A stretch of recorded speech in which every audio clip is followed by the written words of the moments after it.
అన్న ఎలా ఉందంటారు? 3 నెలల నుంచి చూస్తున్నాం. గత ప్రభుత్వంలో అప్పుడు ధరలు పెరిగిపోయినా ఏం చేసినా ఆయన ఏదో బటన్ నొక్కాను డబ్బులేసానన్నాడు.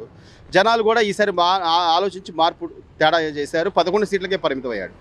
ఈ 3 నెలలుగా వరదలు రానియండి, లేకపోతే ఉన్న అప్పులను అటు ఇటు చేసుకుని రావడం కానివ్వండి, ఒక కామన్ మ్యాన్గా మీ అభిప్రాయం ఏంటి? మీరేమనుకుంటున్నారు?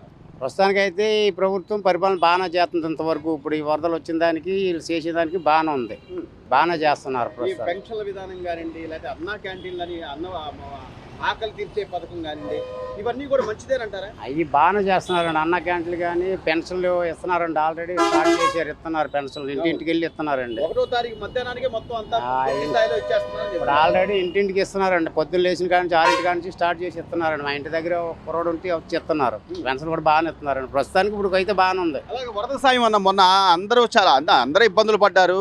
వీళ్ళంత ఇబ్బందిని కూడా గమనించి ప్రభుత్వం 25,000 రూపాయలు పరిహారం ఇవ్వడం అంటే ఎప్పుడైనా విన్నారా మీరు? ఇట్లా అది ప్రభుత్వం 25,000 ఇవ్వడం బాగానే ఉంది సార్. అది వర్షంలో కానీ లేకపోతే ఈ నీళ్ళల్లో కానీ చంద్రబాబు నాయుడు గారు రాలేదంటారా? వచ్చారు సార్, వచ్చారు. ఆయన నిలబడి చేసాడా లేదు? వచ్చారు సార్. నీళ్ళలో కూడా నడిచి వెళ్ళారు. ఎక్కడి నుంచి అక్కడ దాకా వెళ్ళి అక్కడ నుంచి జేసీపీ దిగేసి నడుచుకుంటూ వెళ్ళి మళ్ళీ అటు పాలపేట తిరిగి వెళ్ళారు సార్. ఈ రోజున అమరావతిని డెవలప్ చేసుకోవడానికి కేంద్రం నుంచి నిధులు తెచ్చుకోవడం కానివ్వండి, లేకపోతే పోలవరం మళ్ళీ పరిగెడుతున్నాడు పోలవరం అని చెప్పి. ఇది కదన్న ప్రభుత్వం అంటే, ఇది కదా చెయ్యాలి. మనకు అభివృద్ధి వస్తేనే కదండి, మన పరిశ్రమలు వస్తేనే మనం బాగుంటాం. ఎక్కడైనా పరిశ్రమలు వస్తేనే మనకు రూపాయి పని దొరుకుతుంది, మనకే రూపాయి ఆదాయం కాపాడుతుంది. మరి జగన్మోహన్ రెడ్డి గారి ప్రభుత్వం పరిస్థితి ఏం చేశారండి వాళ్ళు చెప్పండి? ఆ పరిశ్రమలు చెప్పండి. చేశాడు అమ్మఒడి అయ్యి తప్ప ఏం చేశాడు చెప్పండి? పరిశ్రమలు ఏమున్నాయి చెప్పండి? పథకాలేగా ఇచ్చింది, ఇంకేమి ఇవ్వలేదుగా. పథకాలు తప్ప ఏం చేశారు?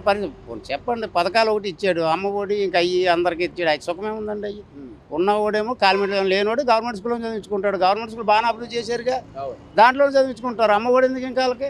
మార్పు వచ్చింది, చాలా వరకు వచ్చిందండి.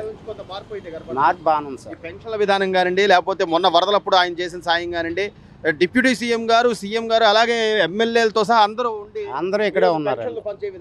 అందరూ బాగానే సహకరిస్తున్నారండి, బాగానే చేస్తున్నారు. అంటే ముందు బాగుంటుందంటావా మన అమరావతికి డెవలప్మెంట్ విషయంలో? అమరావతి డెవలప్మెంట్ అయితే మనకి ఇంకా ముందు బాగుంటుందండి. పోయిన కంపెనీలు కూడా వస్తాయి, లులు కంపెనీ. అవి వస్తేనే మనకు పరిశ్రమలు వస్తేనే మనకు బాగుంటుంది సార్. ఏదన్నా మనకు పరిశ్రమలు వస్తేనే మనం నలుగురికి ఉపాధి దొరుకుతుంది. పెద్దమ్మ, ఈ రోజున కూటమి ప్రభుత్వం వచ్చిన తర్వాత ఆయన పెన్షన్ల విషయం కానివ్వండి, మొన్న అంత పెద్ద వరద వస్తే ఆయన నిలబడి చేసిన విధానం కానీ, ఎవ్వరికి ఇబ్బంది లేకుండా ఆయన అన్ని సౌకర్యాలు చేశాడు. ఇబ్బంది అన్నదే తెలియలేదు. పెన్షన్ టెన్షన్గా తెల్లారబోతుక 6 ఇంట్లోకి వెళ్ళి ఇస్తున్నారు. గతంలో 2,000 నుంచి 3,000 చేస్తారన్న పెద్ద మనిషి 250 పెంచుకుంటా వచ్చాడు కదా. మరి ఈయన చెప్పిన దాని ప్రకారం 3,000 4,000 ఒకేసారి చేయటం అంటే ఇలా కదా చేయాలి? చెప్పిన మాట ప్రకారం చేయాలా లేదా? చేశారు. పెన్షన్ మీకు ఎలా ఉపయోగపడుతుంది పెద్దమ్మ? మాకా కొంతమంది కొడుకులు చూడలేని వాళ్ళు తల్లులకి, ఒకవేళ భర్త భార్యలకి, పిల్లలు సరిగ్గా లేని వాళ్ళకి అన్ని ఉపయోగపడతాయి.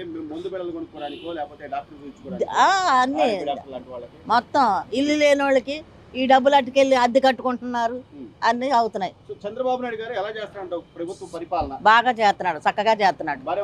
బాగుంది. మొన్న వరదలప్పుడు ఆయన ఇటు తిరిగాడని కూడా అంటున్నారు. నిజంగా ఆయన వచ్చి ఇటువైపు తిరిగి మొత్తం చూసాడా? చూసి వెళ్ళాడు. అందరికి ఏది కావాలంటే ఆ సౌకర్యాలు అన్ని అందించాడు. బాగుంది. అమ్మ, చంద్రబాబు నాయుడు గారు వచ్చాక పెద్దవాళ్ళకి ఈ రోజున పెన్షన్లు కానివ్వండి, లేకపోతే వృద్ధాప్య పెన్షన్లు కానివ్వండి, వికలాంగుల పెన్షన్లు కానివ్వండి, అన్ని కరెక్ట్ సదుపాయాలు అందుతున్నాయి అంటారా? అవును, అందుతున్నాయి. ప్రభుత్వం ఎలా ఉందంటారు? మంచిగా ఉంది. వాళ్ళు కొనసాగి సల్లంగా ఉండాలి వాళ్ళు. అమ్మా వరదలప్పుడు కూడా పెద్ద ఆయన తిరుగుడుగా వచ్చాడు. అవును, నీళ్ళల్లో వచ్చారు. అలాగే వాళ్ళకి డబ్బులు కూడా 25,000 రూపాయలు పరిహారం అని కూడా వేసారని చెప్పి అంటున్నారు. చాలా మంది పడ్డాయంట. అది మాకు పడలేదు కదా నాన్న. భర్తలు అయితే అన్ని ఒక్కపాలే అని మేము కంగారు పడము. మంచిగా చేస్తాడు. ఇది ఆయన ఇప్పుడు ఉండాలని ఆశ. నమ్మకం ఉందంటారా చంద్రబాబు నాయుడు మీద? ఆయన మంచి చేస్తాడని నమ్మకం ఉంది. నమ్మకం ఉంది అయ్యా. మరి గతంలో ఎలా ఉండేదమ్మా జగన్మోహన్ రెడ్డి గారు ఉన్నప్పుడు? ఆయన జగన్ గారిని చెప్పటల్లా అయ్యా, ఓసోళ్ళకి ఓట్లు సంపాదించుకోవటానికి మిషన్ ఆయనకి ఆటో వాళ్ళకి 40 ఏళ్ళ వాళ్ళు పని చేసుకునే వాళ్ళకి మాకు దగ్గర వాళ్ళకి తీసేసి 2 మాటు కాలు ఇరిగింది.